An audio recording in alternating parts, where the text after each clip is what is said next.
won't repeat what the brother said in Arabic, I'll just translate it. We begin by praising Allah, and we praise Him, and we seek His help, and we ask for His forgiveness.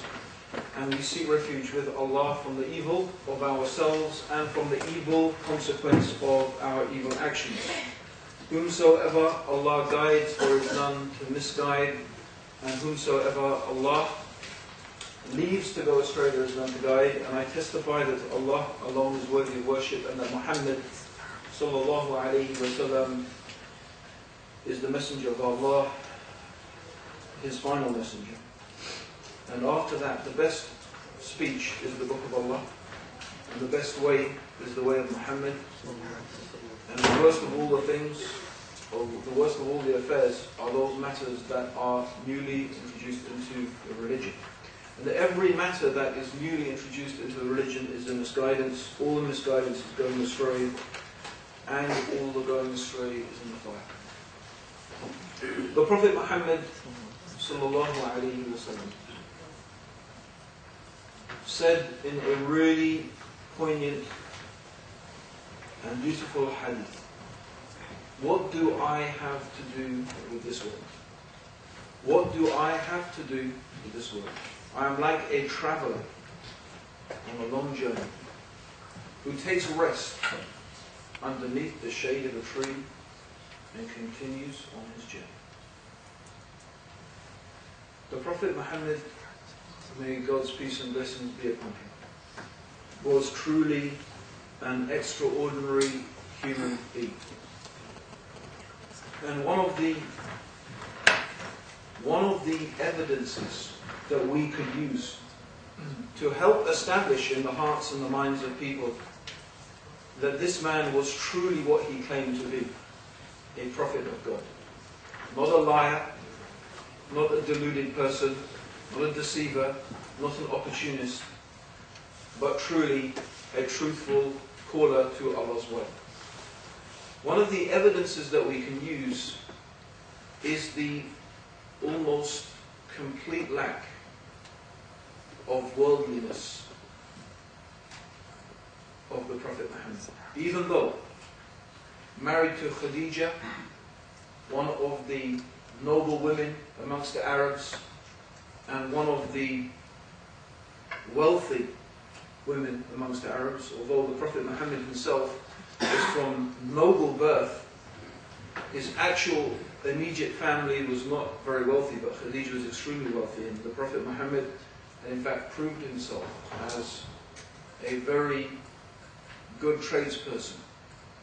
So in spite of his marriage to Khadija, in spite of the wealth, this wealth was spent in caring for the orphans and the needy and the poor and freeing slaves. In fact, the Prophet Muhammad was offered kingship, he was offered wealth, he was offered women, he was offered all the attractive things that the pagan Arabs could imagine that might entice him to give up calling to his message.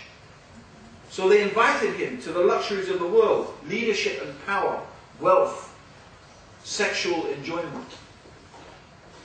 But all of these things, the Prophet Muhammad turned them down.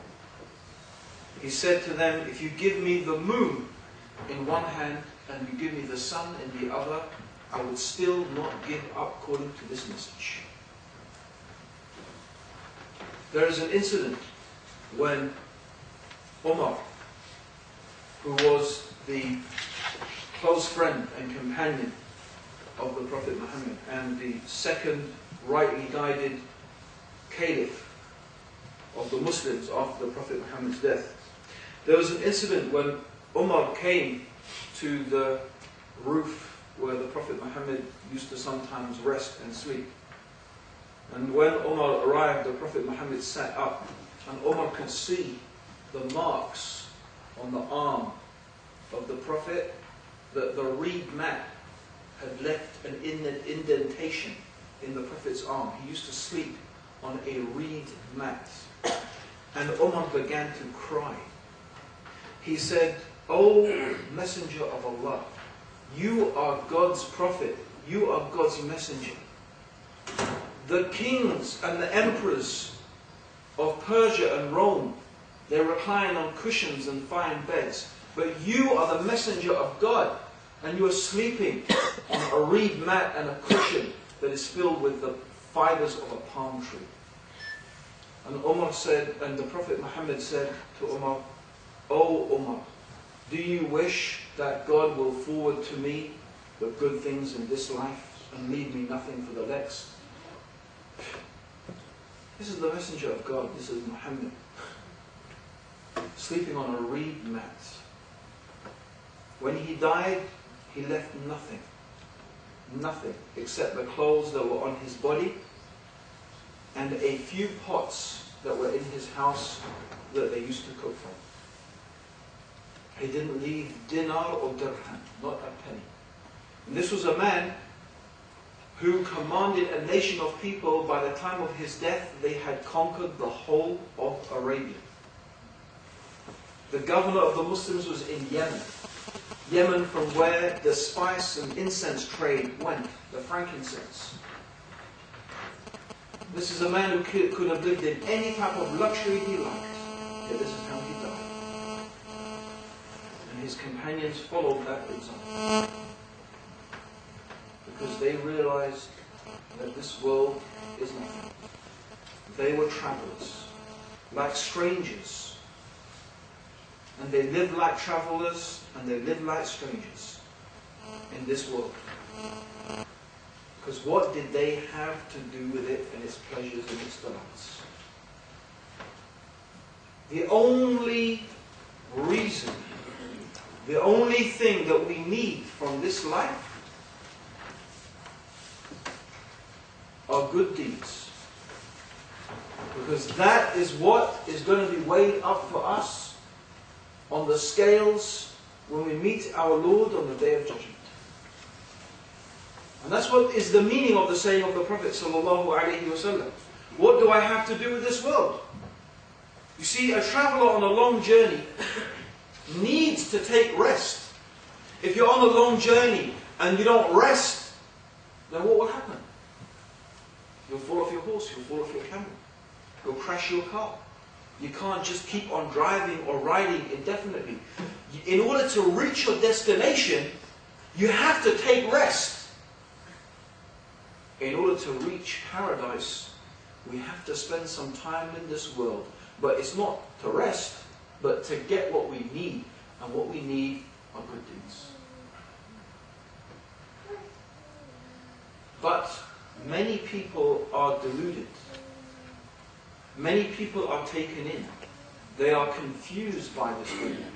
How many people have sold their souls for a miserable price? And it is a miserable price.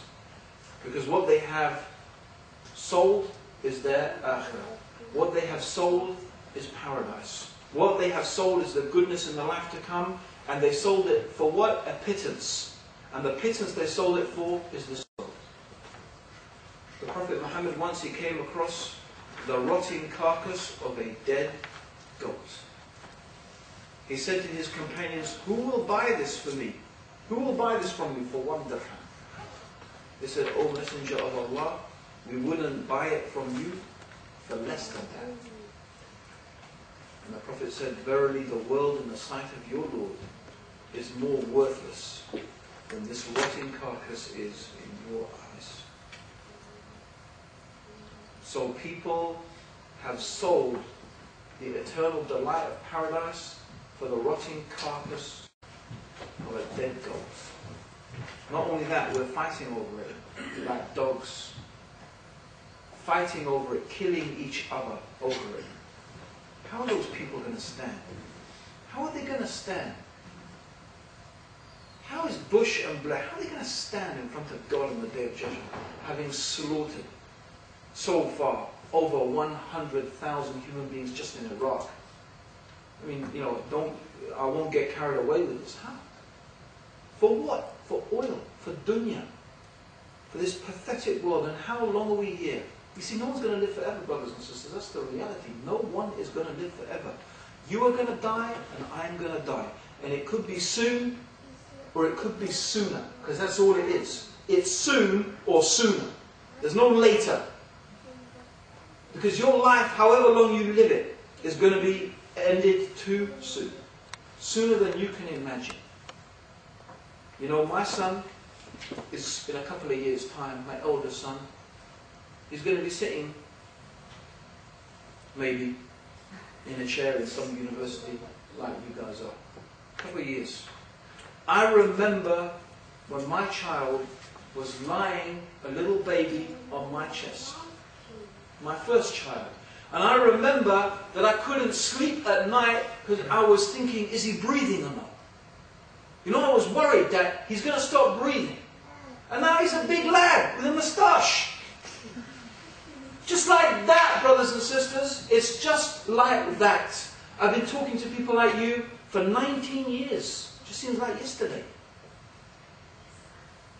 It just seems like yesterday. It's the life. Believe me, the life is over. It's gone before you know it. If I live till 80, I am halfway through. I'm over halfway if I live to 80. Or the average for us is 60, the Muslims. It's our average lifespan. So some of us will last a bit longer, some of us will die younger. But you know what? None of us have a guarantee you're going to live to that age. You don't know. We don't know. But today, maybe this is it. Maybe tonight is your last night. Maybe today is your last day. The Prophet ﷺ used to tell us and warn us, don't go to sleep thinking that you're going to live until the morning. And don't get up in the morning thinking that you're going to make it to the end of the day. That is how you've got to think about death. That's how you've got to think about it. Is today my last day? Is tonight my last night? An old man comes asking for help. I don't have time, I have work to do. But you know what? I'm thinking, I need some ajr. I need some reward with Allah. What if today's my last day? What if this is the last good thing that I can do? Give him 5 minutes. Huh? There's an old lady. She needs her help across the road. It's getting cold. You know, down the road you have an old person. Maybe they can't, afford the heating. Something. You can do something. Don't leave it, because you don't know. Maybe you don't have a chance. Maybe tonight is the last night. Maybe today is the day you get happy slapped to death. That's not faith. Now, what sort of sick thing is that? What sort of sick thing is that? Maybe it's you. Today, on the way home, it's dark. Maybe today you're the one the car's going to run over. Maybe you're the one who's going to slip on the railway lines or whatever. Maybe just your heart will give it. I have a friend of mine who's a young lad. 25, whatever, he just discovered he's got heart disease. In Ramadan, he said he was nearly dying. And another friend of mine, another Muslim brother, young guy, young compared to me, right, anyway. He's been travelling to Africa. He's found he's got elephantitis. SubhanAllah. Brothers and sisters, don't think because you're young, you're immune. That's how you think. I remember when I was your age. I remember. I used to smoke and take drugs and do so much rubbish. I used to think, you know what? When I'm grown up, science will find a cure for all of these things anyway. Yeah, that's what we used to think. And you know what? They still haven't found a cure. Just, alhamdulillah, Allah guided me to Islam. Alhamdulillah. Death, brothers. Death, sisters. Death is the reality. And if you're wise, a wise person is not a person who goes to City University and comes out with a degree. It's not. Does it make you wise? Does it make you intelligent? Does it make you clever? The wise person is the person who remembers death. And the one who remembers death the most is going to be the wisest person.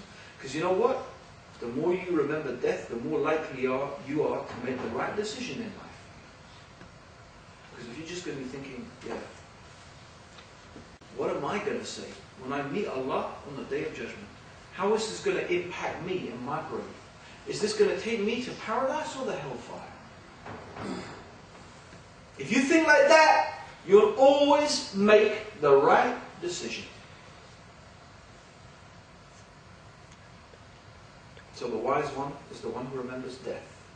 So my brothers and sisters, what we're going to get today is a brief summary of the events what is going to happen when we die, step by step, stage by stage. And the way we're going to do it is like this. First, we're going to talk about the evil soul. The evil soul is a soul of the person or the human being who has either disbelieved in Allah and rejected His messengers. Those are the worst of the people, and they're in for the worst. They're in for the worst time in the life to come. But we can include in that the sinners, the criminals, the fornicators, the drug takers and dealers and pushers, plenty of them amongst the Muslims. The murderers, the thieves, the liars and the promise breakers, the innovators. They're in for a hard time too. The evil and the wicked soul. So death will come to the good soul and to the evil soul. But when it comes to the evil soul, what is going to happen? First of all, the angel of death will come to take the soul. When it's the time for the death and it's appointed and the decreed time, there is nothing that you can do to escape it. Nothing. Absolutely nothing. When it's your time, the angel of death is going to come and take your soul. If you are a wicked and evil soul, then the angel of death will look terrifying. And not only will there be the angel of death, there will also be the gathered angels. Because the angel of death will take out the soul. And the soul of the wicked person will be so reluctant to come out of the body. In fact, the Prophet described this as you can imagine. Imagine wool that is wet, wrapped round a stick of thorns. So imagine you want to separate the stick of thorns from that wool.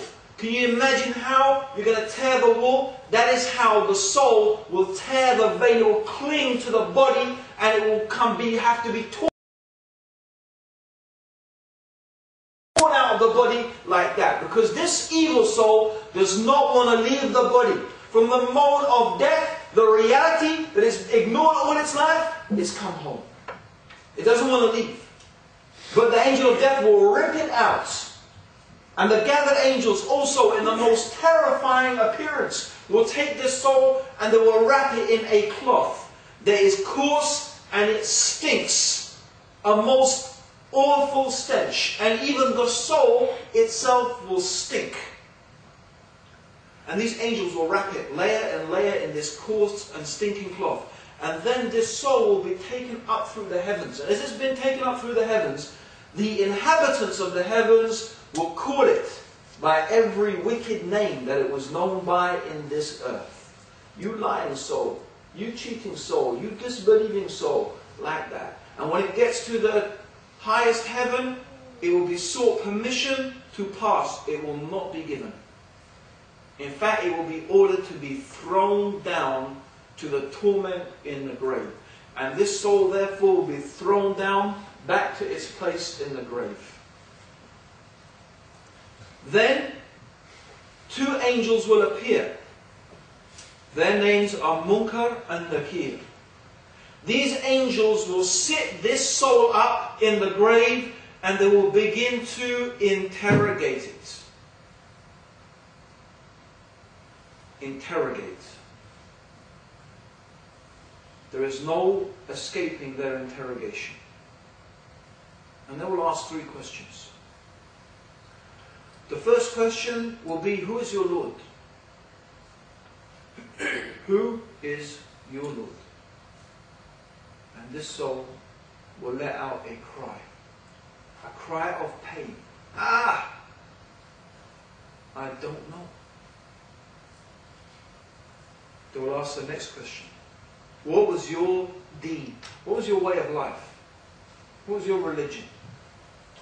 It means all of those things, deed. Again, this soul will let out a cry of pain. I don't know. What did you think of this man that was sent amongst you? Meaning Muhammad. And this soul will say, I heard the people say this, and I heard the people say that, and I said what they said. So the angels will say, you lived in doubt, and you died in doubt, and inshallah, God willing, you will be raised up in doubt.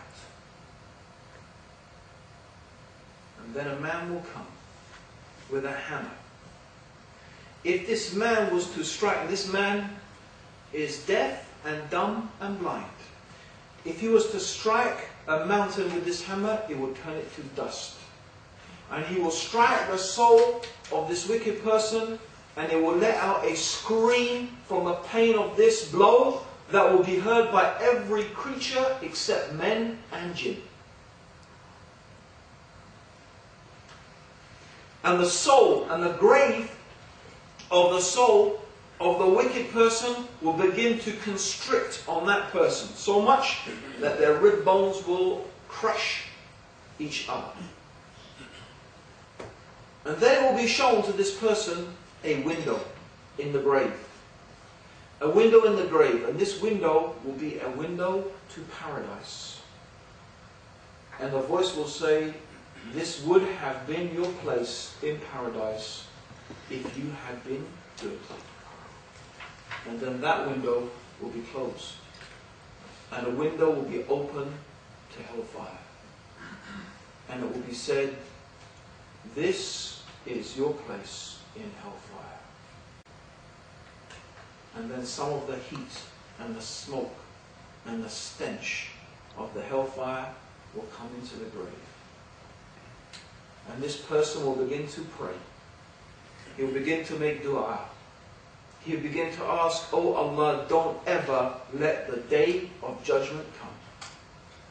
And so the life of this person in the grave will be like a long, long, long time. And also a man will appear at the foot of this person,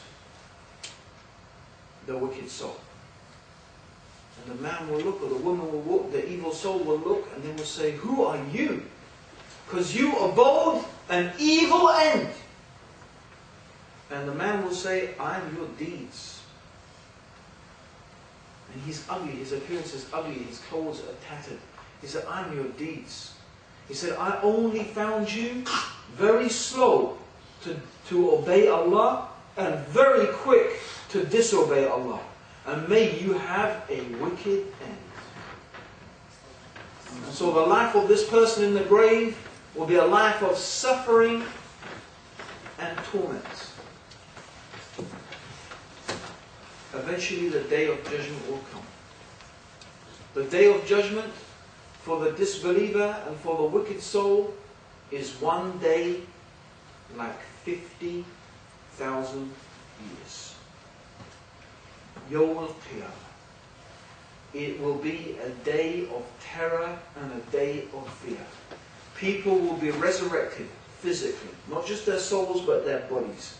And they will be naked and uncircumcised and barefoot. But the terror of that day will be so extreme, no one will notice the condition of another. And people will be running like they are in a drunken riot. But this running is from fear. Each one running from their brother, from their sister, from their mother, from their father. Running from their children. Why? Because on that day, everybody will only care about themselves. They will only care about their own deeds. And they will be running after the other person. So the wife will run after the husband. Why? For one thing. She wants from him those deeds. You oppressed me. You oppressed me. You didn't give me my rights. You ordered me to do things beyond my capacity. You didn't care for me like you were supposed to. You didn't look after me. Now pay me from your deeds. That's what it's going to be about, brothers and sisters. Your mother will come after you for every word of disrespect, for every act of disobedience. She's going to come after you to your own mother. She won't care. If Allah says, throw your son into the hellfire and you'll be saved, she won't hesitate for one instant to throw you into the hellfire. Your own mother. That's how terrifying it is that day. That's how terrifying it is. And that's why the people are running. But people, bit by bit, they will be gathered. And the sun will be brought close. So close that people will sweat profusely. The sweat will be so much that some people will be up to their ankles in sweat. Those people are the fortunate ones. Those are the people who worked hard and they sweated in this life. So they will sweat less in the life to come. Some people will be up to their knees. Some people up to their waists. And some people will be bridled with sweat. And shade? There is no shade. The only shade on that day is the shade underneath the throne of Allah.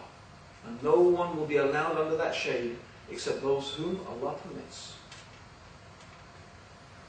This is the day of terror and the day of fear. One day of 50,000 years. As for those people who have disbelieved in God and made partners with God and used to consider that something in this world was equal with God and they used to worship that thing along with God, then God will not ask them even about their deeds. They will be chained and they will be thrown into the hellfire. No reckoning. No questioning. The evil of their making partners with God was so severe, there is no good deed that could possibly balance it out in the scales. They will be thrown into the hellfire. The angels will say, didn't someone come and warn you about this? Didn't someone warn you about this? And they will say, yes, someone warned us, but we didn't listen. We thought they were mad. We thought they were deluded. If only we had used our intelligence, we wouldn't now be in the hellfire. And what is this hellfire? This hellfire is so vast that it is pulled by 70,000 bridles. And each bridle is pulled by 70,000 angels. A stone that was dropped from the top of the hellfire took 70 years to reach the bottom. Its heat is so intense that some parts of the hellfire began to consume other parts of the hellfire. So Allah gave the hellfire permission to breathe, to stop itself consuming itself. It is a place of pain and suffering and torment, the fire of which is 70 times hotter than the fire of this earth. But the thing about it is that it's not a fire that will kill you. People will neither live nor will they die. Their skins will burn, but Allah will recreate their skins. And their skins will burn again, and Allah will recreate their skins.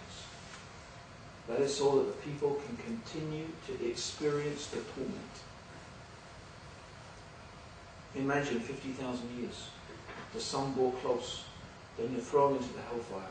How will your thirst be? How thirsty will you be? The people will be raging with thirst. They will be mad with thirst. And they will plead and they will beg. And they will ask the angels who guard the hellfire. And they will call out for some drink, for some relief. And they will get a drink. The drink is boiling water that is like molten brass that will scald their faces and burn out their insides. And because of the suffering of the hellfire, the people will experience hunger, intense hunger. But the only thing that they will have to eat is the tree of Zakum. The tree of Zakum is in the deepest part of the hellfire where the people will have to go to eat from it. Its fruits are like the heads of devils. It is so bitter that people cannot swallow it.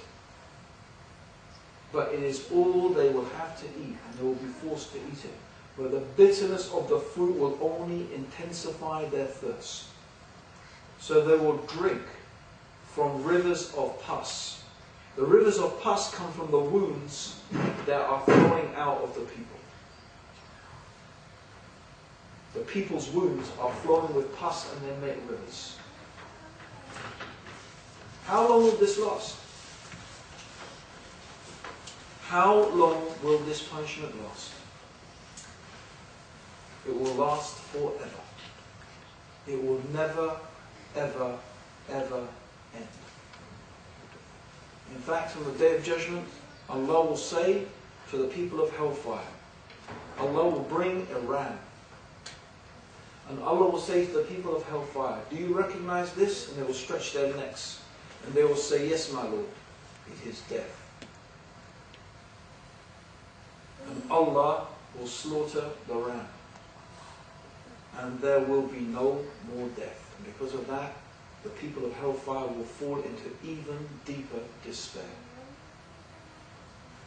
It is not only a physical punishment, it's a punishment of despair. It's a punishment of mockery. Because in the hellfire is the devil, who will laugh at the people.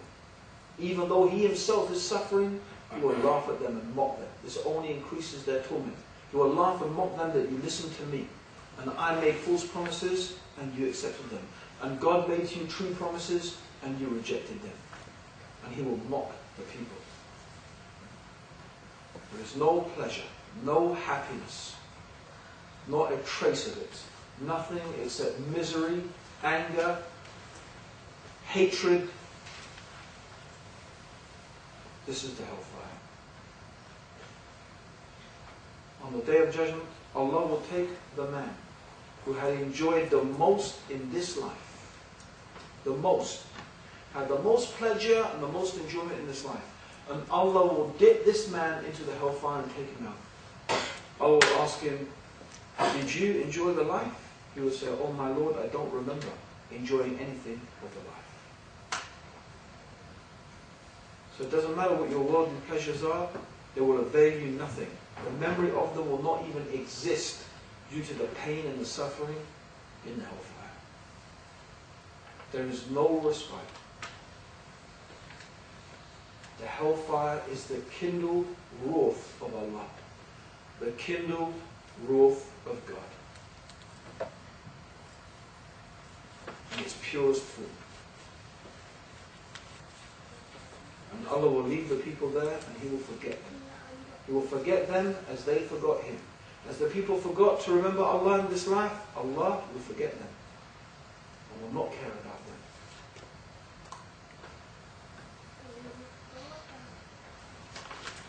them. That is the end of the wicked soul.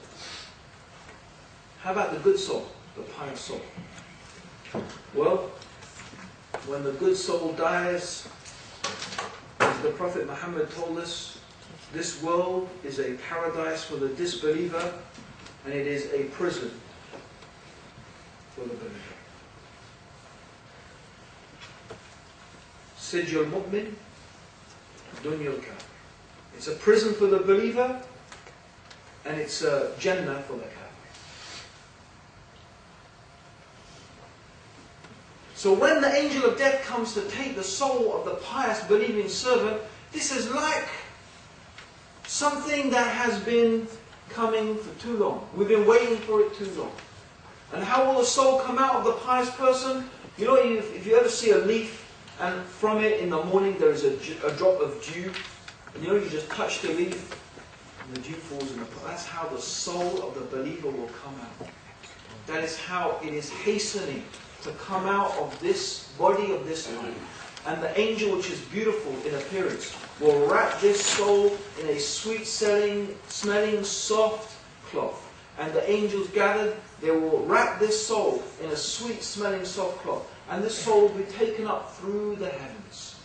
And the inhabitants of the heavens will call it and praise it by all the good names that it was known in this life. But even the good soul has to go through the questioning in the grave. So this soul is admitted through the heavens, but it still has to return to the questioning of the grave. But for the believing soul, it's easy. When Munkar and Nakir come and they sit up their soul, they say, who was your Lord? They say, Allah. My Lord was Allah. What was your deen? My deen was Islam. Submission to God. What did you think of this man Muhammad? They say he is Muhammad, the messenger of God.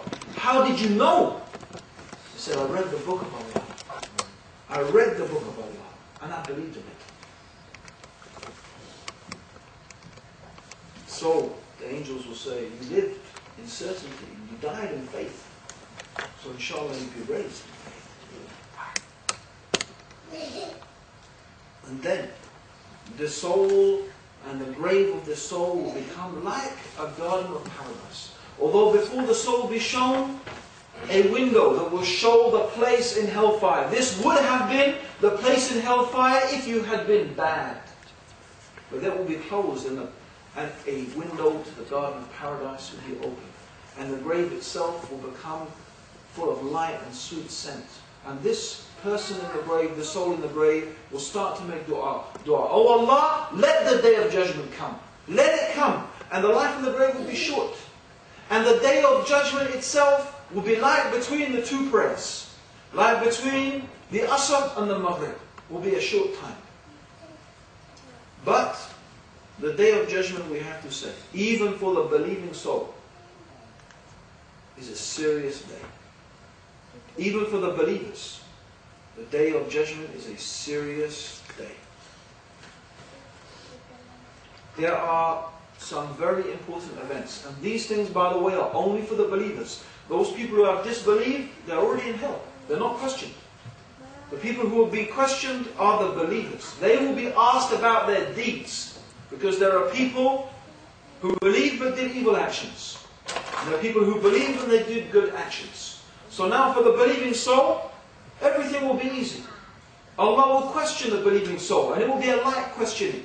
And this questioning will be between the believer and Allah, and there will be no veil between the believer and Allah. Allah will talk to them directly. If Allah starts to interrogate the person and question them severely, this is a sign of a bad end. But if the questioning is light, it is a sign of a good end. Another event that will happen on the Day of Judgment is people will be given their scrolls, the scrolls of deeds. So whoever's scroll of deeds is written in Sijjin, they will get their scroll from behind their back and they will read it and say, what sort of book is this? It doesn't leave out anything except it's written. Woe to me. But the person whose deeds are written in Illiyun is a book of good deeds. They'll go back to their people and say, look at my book. Look at my book. Look at this. Because it's good. Full of good deeds. And the deeds also will be weighed in scales. So whoever's scale of deeds is heavy with good, will go to paradise. And whoever's scale of deeds is heavy with evil, will go to hellfire. But that is not before another event has taken place. The weighing of the deeds is after something else. And that what has to take place is the recompense. And this even is for the disbelievers. Everyone will have to face the recompense. What is the recompense? Simple. You said something bad about me behind my back. Abdurrahim is this and Abdurrahim is that. And you said some lies about me. You said something about me that I wouldn't like. Even if you said it to my face, I wouldn't like it. That's backbiting. If it's true, and you said a bad thing about me, something I wouldn't like behind my back, that's backbiting. If it's a lie, it's slander. The Quran describes it like eating the flesh, the dead flesh of your brother. Like you dig up someone's grave and you eat their flesh. That's what backbiting is. How about slander? But you know what? Go ahead. That's what those scholars, when the scholars used to hear, when they used to hear someone was backbiting them, they used to say, that's nice because he's working for me. He's working for my akhirah. Because that person is going to have to pay on the Day of Judgment. For every word and everything, they're going to have to give from their good deeds according to the evil that they said. So remember, sisters, when you start backbiting some other sister and saying bad things about her or slandering somebody, yeah, you remember. It's like you're doing all your good deeds and just giving it to them. That's what's going to happen. You're going to have to pay from your prayers and from your fasting and from your sadaqah. You're going to have to give from your good deeds according to the evil that you said. And brothers, same for you. Why, when I said sisters, you were sniggering? What, brothers don't backbite? You know, we used to say, oh yeah, this is something the women do. Not anymore. If it ever was. The brothers are the worst backbiters of all. You find that people leading and the head of everything in every Islamic society, wherever it is, who do you find doing all the work, making all the effort, organizing everything? It's the sisters, most of the time. What are the brothers doing? Too busy trying to look like a gangster. ISIS the man. Yeah. So what's going to happen? Gangster. Yeah. On the day of judgment, gangster. Yeah. What's going to happen? All those people you gangstered, they're going to come to you. Pay me. Pay me now. You used to mock me, used to make fun of me. You used to deal drugs to me, used to do this to me and that to me. Pay! Give me your good deeds and you're going to have to pay. And you know, some people come on the day of judgment with mountains like Uhud. Mountains of good deeds. But you know what? They backbite this one, they hurt that one, they injured that one, they killed that one, and they'll have to pay and pay and pay until they've got nothing left. But you know what? There's still more debts to pay. So you know what they have to do? Then they have to start taking the sins of other people. Because if you don't have any good deeds, then you take the sins. And another thing I want to think you to think about. You think it's just about you and what you do? No. Every person who looks at any one of us, any person who looks at us, smoking, drinking, clubbing, pubbing, swearing, misbehaving, oh yeah, look, that Muslim's doing it. Must be alright then. You know what? If they are inspired by your misguidance, not only do you get the sin of the evil thing, but you're going to have to pay for their evil deeds as well. Because you guided them to do wrong. You encouraged them to do wrong. And therefore you will get the punishment of their sin. Well, they will get the punishment, but you'll get it as well. That's why every single murder that has ever taken place, the worst of the two sons of Adam has a share in it. The worst of the two of the sons of Adam has a share in every murder. Think about that. Think about the way you behave.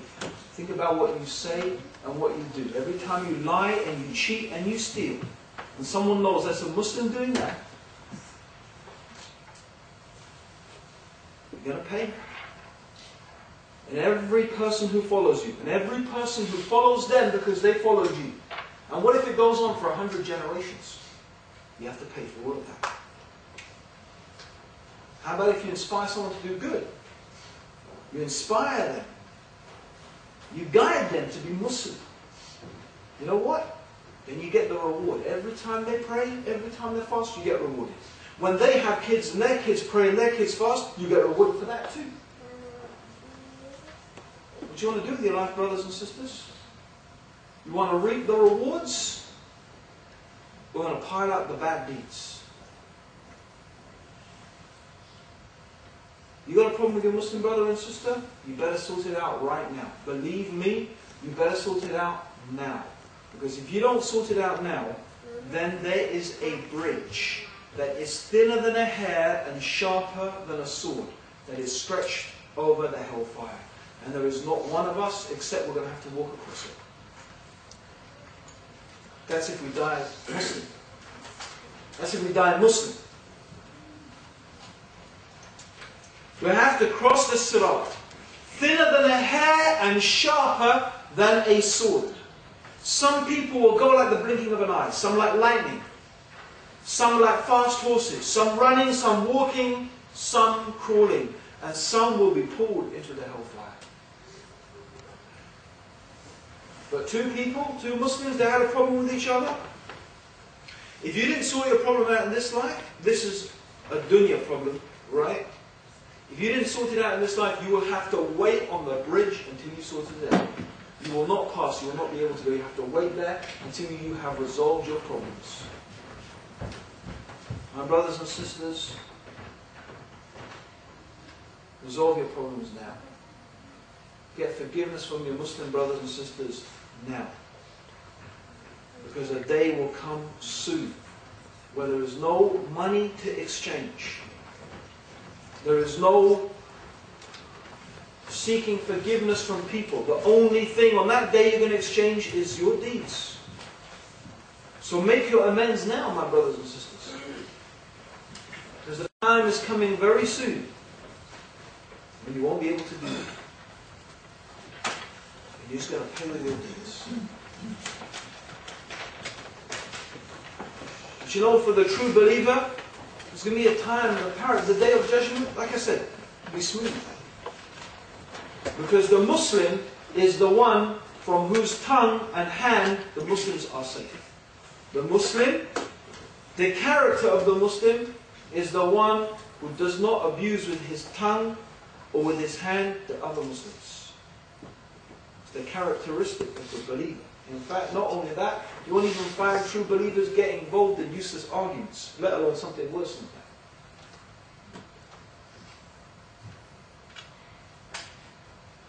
Keeps his promises, fulfills his trusts, speaks the truth, says his prayers. The first thing Allah will ask about on the day of judgment are the prayers. The first thing Allah will ask us about on the day of judgment are the prayers. I'll repeat it again. The first thing Allah will ask about on the day of judgment are the prayers. A person, Allah will ask the angels to look at a person's prayers. If they have not said all of their obligatory prayers, Allah is merciful. He will tell the angels, see if he has any supererogatory prayers to make up the deficiency in the obligatory prayers. And the deficiency here means, brothers and sisters, right? Not only you didn't say the prayers, not only that you didn't say them, right? What if you said them badly? What if you said them when you were thinking about, I don't know, your exam or that nice girl I saw the other day, right? That's not a prayer. You're making the motions, maybe you fulfill the obligations, but what is that? It's not a prayer, that's a deficient prayer. So what if you're deficient? Allah is merciful. Look, see if they've got supererogatories. Why the importance of praying the sunnah prayers. Because it makes up for the deficiency. But check this out, brothers and sisters. Check this out, please remember this. If you have not reached sufficiency in your prayers, Allah will not look at any of the rest of your deeds. He won't look at your sadaqah. He won't look how good you were to your mum. He won't look at anything. If your prayers are not in order, Allah will not look at the rest of your deeds. And then the zakat, the same. And then the fasting Ramadan, the same. And then the Hajj, the same. Only when Allah has looked at those, then Allah will begin to look at the other deeds. And you know what? They have a special name these days for a Muslim who prays. A namazi. SubhanAllah. Amazing. Oh, that one's a namazi. Actually prays. SubhanAllah. What planet are these people on? Oh, I know what planet they're on. They're planning on dunya intoxified. That's what they are. They're intoxicated with the world. And believe me, you'd be better to be intoxicated with crack cocaine than be intoxicated with the dunya. Better. Because you know what? People on crack cocaine wake up with a headache. But when you're intoxicated with the dunya, you know what? You just lost. Brothers and sisters, the day of judgment is real. Even if we are believers in Allah, it's not enough. Allah tells us, إِلَّا الَّذِينَ آمَنُوا وَعَمِلُوا الصَّالِحَاتِ. How many times in the Quran does Allah mention belief with righteous action? Because the two things come together. If a person is a true believer in Allah, they will do the righteous actions. So my brothers, the people have passed across the bridge. And some of the Muslims, they will go into the hellfire.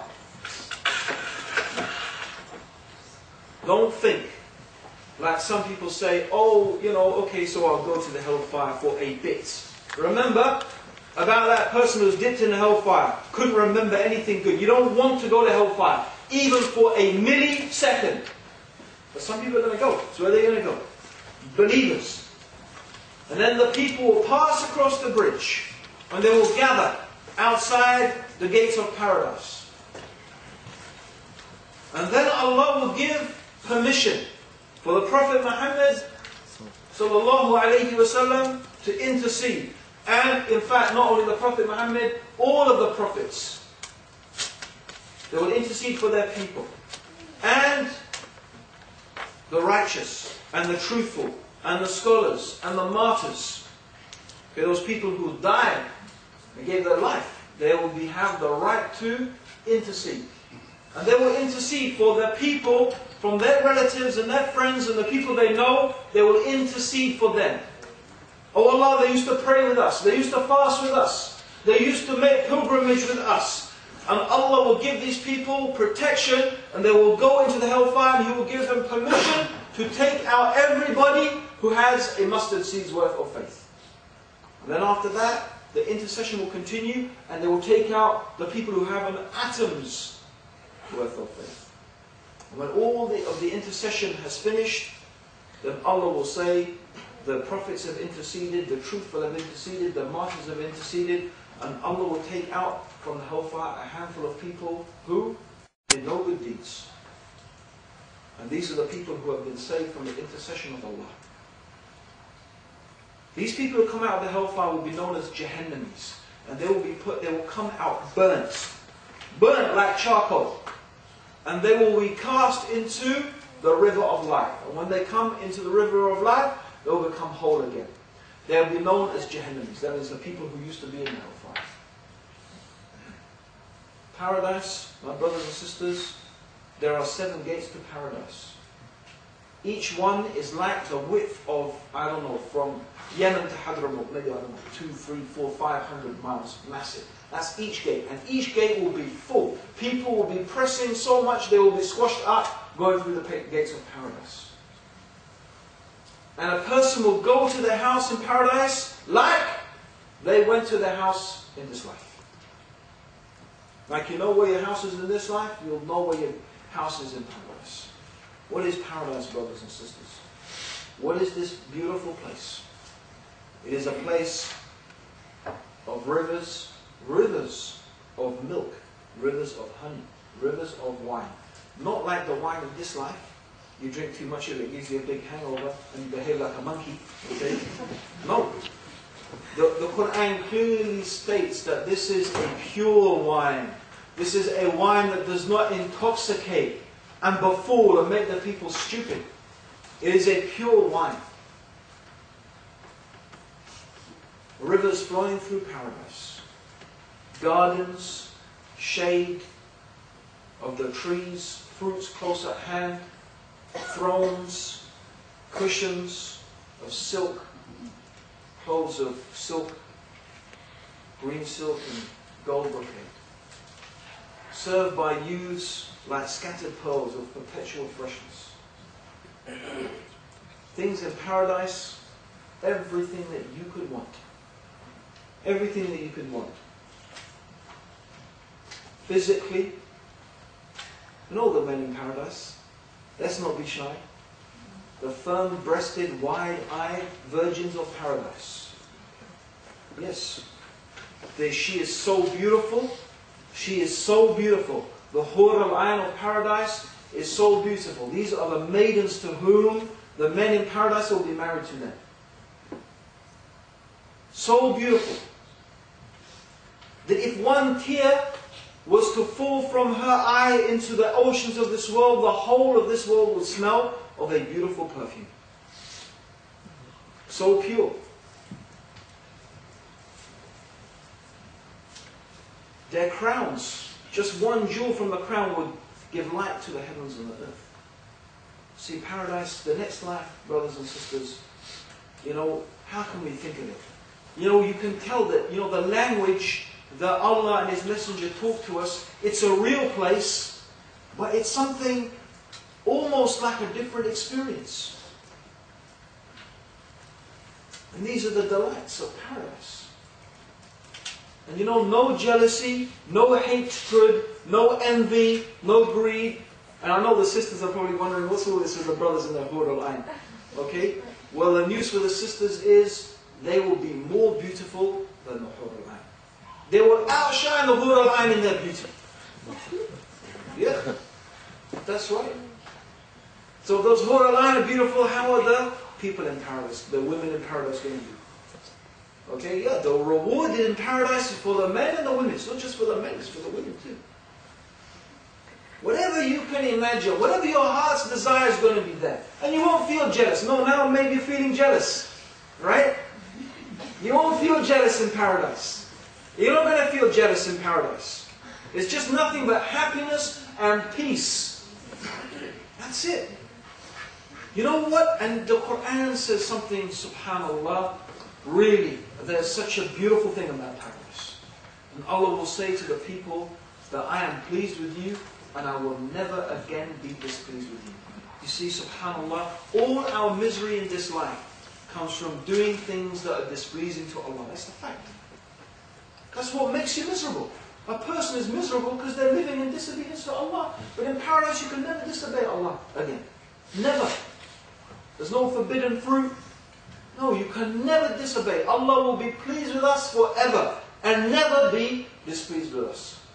But brothers and sisters, of all the beautiful delights in paradise, there is something that is more beautiful than all of those clothes and gold and fruit and pleasures and houses and mansions. We could just spend hours describing the things in paradise. But of all the things in paradise, the most beautiful and the most beloved thing to the people of paradise is they will be able to look upon the face of Allah. They will be able to look upon the face of God. And of all the misery, and of all the suffering in the hellfire, worse than the fire, worse than the pus, worse than the zakum, is that the people in hellfire will know that they will never be able to look upon the face of Allah. We ask Allah to give us paradise, to give us the righteous deeds that will lead us to paradise. We ask Allah to cause us to love Him and to love those who love Him and to be loved by those who love Him. And to love the deeds that will cause Allah to love us. We ask Allah to save us from the hellfire and from the torment of the grave.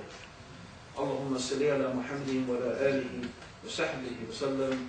Jazakallah khair. Assalamu alaikum.